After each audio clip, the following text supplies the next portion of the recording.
fuel rate 900 pounds per hour. About 20 minutes out from Bingo. They warned us about Sig Hansen from Deadliest Catch, but we didn't listen. For years, Sig has faced the deadliest waters on Earth, risking everything for one more catch. But behind the scenes, the reality is even darker: near-fatal accidents, heartbreaking losses, and choices that nearly cost him everything, including his life. This isn't just another fishing story. It's a raw look at the man who refuses to quit, no matter the odds. Buckle up, this one's going to hit hard. When Deadliest Catch premiered on April 12, 2005 on the Discovery Channel, it wasn't just another reality show. It was a groundbreaking look into one of the most dangerous professions in the world. The series follows crab fishermen battling the icy Bering Sea during king crab and snow crab seasons. Their home base is Dutch Harbor, Alaska, a remote fishing hub where storms are fierce. The sea is unforgiving, and one mistake can mean tragedy. The title Deadliest Catch isn't for show.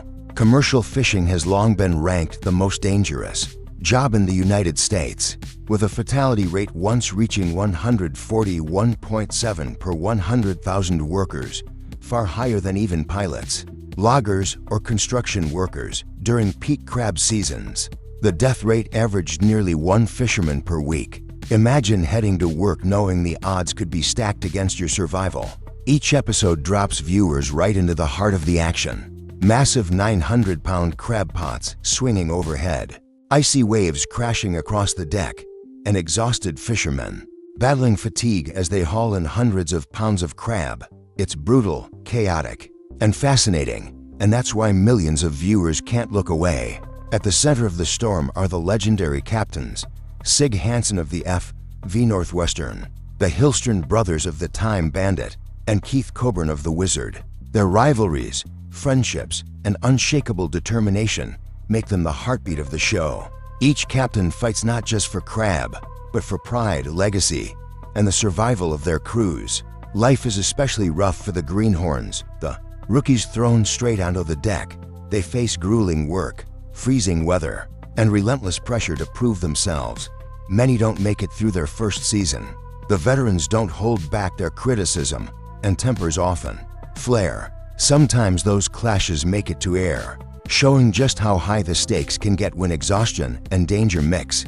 When Deadliest Catch first began filming, the industry still operated under a system called derby-style fishing, a dangerous race where hundreds of boats competed to catch as much crab as possible in a very short window. It was chaos, and it led to accidents and deaths.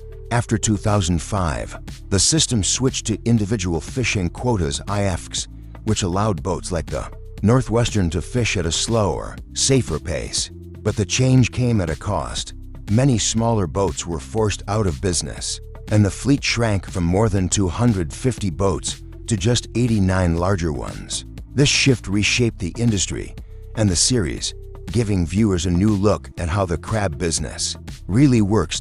Behind the scenes, the production of Deadliest Catch is almost as dangerous as the fishing itself. A small two-person camera crew lives on each boat, filming every harrowing moment. They use waterproofed cameras, stationary deck cameras, and even cameras strapped to crab pots for underwater shots. The crew also uses helicopters and chase boats to capture cinematic footage of the fleet braving the elements. But filming comes with risks. Captain Sig Hansen once saved a cameraman's life by yelling for him to move just seconds before a 900-pound crab pot swung across the deck. Another cameraman fell through an open hatch and broke 3 ribs. Yet despite the danger, the cameras keep rolling, even when tensions run high. When Captain Keith Coburn had a heated argument with his brother Monty, the production captured every word thanks to the wireless mix still recording to tie everything together. The show uses narration instead of an on-camera host. Mike Rowe became the iconic voice of the series in North America, guiding viewers from one boat to another using radar-style transitions that make the audience feel like they're tracking the fleet themselves. The U.S. Coast Guard plays a vital role in the series as well, often shown performing daring rescues. Based in Kodiak and St. Paul Island, their helicopter crews respond to mayday calls and pull fishermen from the freezing sea. These moments are a stark reminder of just how thin the line between life and death can be on the Bering Sea. Some of the most unforgettable moments on Deadliest Catch are also the most heartbreaking. One of the darkest came in 2010, when Captain Phil Harris of the Cornelia Marie collapsed after suffering a massive stroke. Despite his condition, Phil told the producers to keep filming, wanting his final days and his bond with his sons Josh and Jake to be part of the story. After 11 days in the ICU, Phil passed away.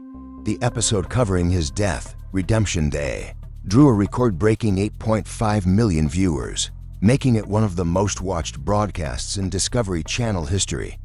But perhaps the most personal and emotional chapter in Captain Sig Hansen's story is the one he's finally starting to share. Now in his late 50s, Sig has spent decades battling the most dangerous waters on Earth, and he has the scars, both physical and emotional, to prove it. His career has been a test of skill, willpower, and survival. But even the toughest fishermen have moments that haunt them. In a rare, candid interview, Sig admitted that some of the choices he made at sea nearly cost him everything. He remembered one night when dangerous ice was building up on his boat, a nightmare situation every captain dreads. The safe call would have been to stop fishing and de-ice, but pride and greed got the better of him. He pushed forward, risking the lives of everyone on board. When your greed is thinking more than your common sense, it's not good, Sig confessed. That moment became a lesson he never forgot. Another memory that shaped him forever came early in his career during a brutal storm. A massive wave came crashing over the deck, and because Sig didn't hit the alarm fast enough, one of his crew members was caught off guard and was thrown clear across the deck. The man survived, but the injury was serious. It knocked him clean across the deck, Sig recalled, and I never forgot it. That mistake weighed heavily on him, and from that day on, he swore he would never let distractions cost someone's safety again, even refusing to play music in the wheelhouse while fishing, knowing that a few seconds can be the difference between life and death. The dangers didn't stop there. Years later, Sig faced one of his most terrifying moments when a fire broke out on board, with his daughter Mandy present. Had that fire broken out just an hour earlier, I think we would have been in big trouble, Sig admitted. Luckily, the crew was alert and acted quickly, preventing what could have been a devastating tragedy. And the sea didn't just test Sig's leadership, it tested his health. He suffered a heart attack while fishing, a moment that forced him to reconsider his priorities. It opened my eyes, he shared. You do see things differently with age, even off the boat. Danger found him after slipping on ice and injuring his nose. He developed a severe infection that swelled his face so badly that doctors said a few hours delay could have been fatal. If I'd been at sea, I wouldn't have made it, Sig admitted. These moments show us that even a legend like Sig Hansen isn't invincible, but he keeps coming back, learning, adapting, and proving why he's one of the toughest captains in the Bering Sea. After everything, the injuries, the tragedies, and the close calls, you might think Sig would be ready to retire, and he admits the thought crosses his mind. My wife has spent decades waiting for me, he said. Why not give the last whatever I've got to her? Yet, when season 21 rolled around, Sig wasn't ready to step aside. Instead, he teamed up with Captain Jonathan Hillstrom for a bold new mission, hunting a rumored giant king crab near the abandoned AOK Island. It was his way of telling fans, and himself, that he's not done yet. Nearly 20 years since its debut, Deadliest Catch is still one of Discovery Channel's highest-rated shows, drawing millions of viewers each season. Critics praise it as one of the most authentic reality shows ever made, a series that not only shows the danger of the job, but also explores the psychology of those who risk everything to answer the call of the sea.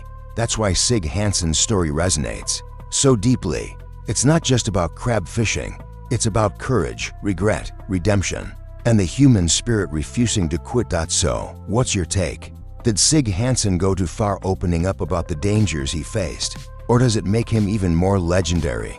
Drop your thoughts in the comments, and don't forget to like, share, and subscribe for more untold stories from Deadliest Catch. Out here on the Bering Sea, danger never sleeps, and neither do we. Thanks for watching.